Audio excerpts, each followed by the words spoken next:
মাত্র কয়েকটা উপকরণ দিয়ে এই রেসিপিটা একবার বানিয়ে দেখুন। খেতে অসাধারণ লাগে আর বানানো খুবই ইজি। পুরো ভিডিওটা শেষ পর্যন্ত দেখতে থাকুন, স্কিপ না করে। মাঝে এমন একটা টিপস দেব যেটা আপনাদের রেসিপিটাকে একদম পারফেক্ট করবে।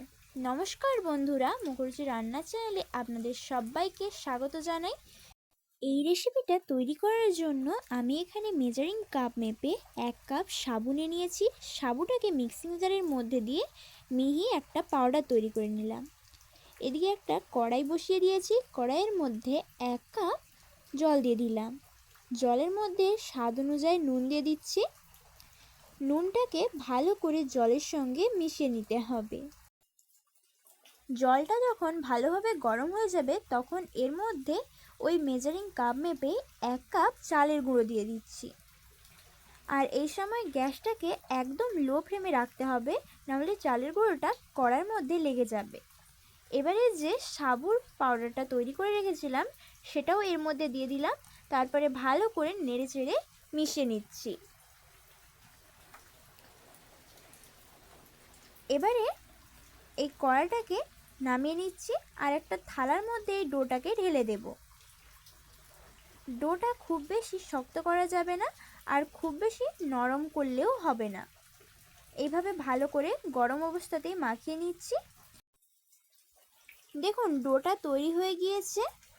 এবারে এর মধ্যে নিয়ে ডোটাকে আবারও একটু মাখিয়ে দিচ্ছি। তারপরে ডোর মধ্যে থেকে ছোট্ট করে লেচি কাটতে হবে।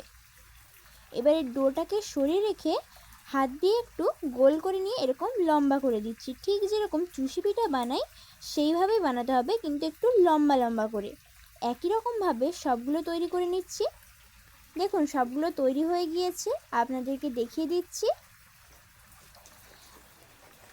কত সহজে এরকম তৈরি করা যায়। দেখুন কত সুন্দর দেখতে লাগছে। এবারে আবারও একটা কড়ার মধ্যে জল দিয়ে দিচ্ছি। এখন আমি 1.5 কাপ জল দিয়েছি।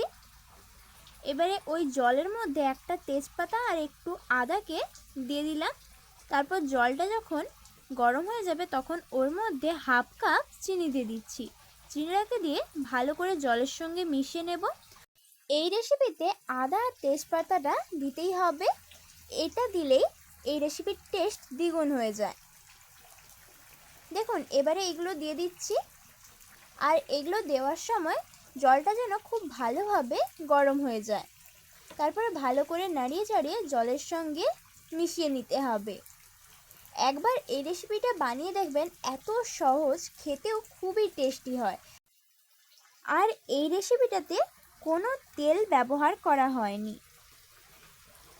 দেখুন যখন এই জলটা এরকম ফুটে যাবে তখন আবারও একটু ভালো করে নাড়িয়ে নিতে হবে।